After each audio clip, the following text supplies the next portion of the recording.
DemographicsNow is a database that pulls together information from a number of different databases, all about consumer use of products, where on a map consumers live, how they're using their money, where they're buying things, which is a kind of a powerful tool. But it also pulls in other things. But from an entrepreneurship perspective, we're really interested in where are people spending money and how are they spending their money. Census data as well as Experian data organized into a user-friendly format. Basically, all this information is collected by purchasing agencies such as Experian or the U.S. Census Department.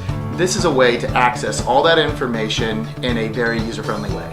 Well, we live in a world of information, but it's not always easy for individuals to access it, to get it in a way that they understand, and to produce a report based on that information that they can readily use. You can go to the census site, you can go to Experian, you can get all this information, but it's not really something that the average person will be able to find on their own. This kind of brings it forward to them. Business schools often have access to these really fantastic research databases, but you kind of almost have to be a professor or somebody in the field in order to be able to access those and make sense of the data. DemographicsNow pulls the data into a very consumable format for the everyday Joe, right? So it's accessible at the library at a very public place, or available online if you have your library card. It's available to students, and you're not afraid to go in and play with the data and see what kind of insights you can pull out of it. So that's one of the real values I feel for DemographicsNow. Let's say you're looking to start a business.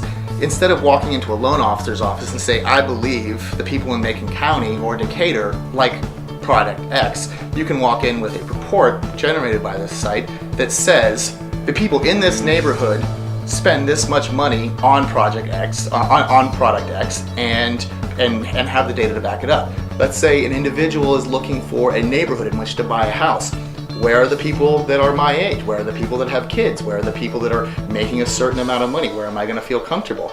They also break it down by what's called population mosaic. So it's not just how much you make or what your education is, it's what your interests are. What do you do with your spare time?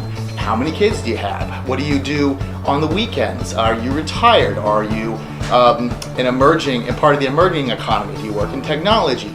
All these different things. I would think that some of the successes are businesses feel more confident starting. They're able to pull together data and go out and get more funding because they can say, look, there's hundreds of thousands of dollars that are spent in this particular area. This is my specialty. There's a gap in this geographic area for my specialty. Help me bring this to the community. So that's what I'm hoping comes from this.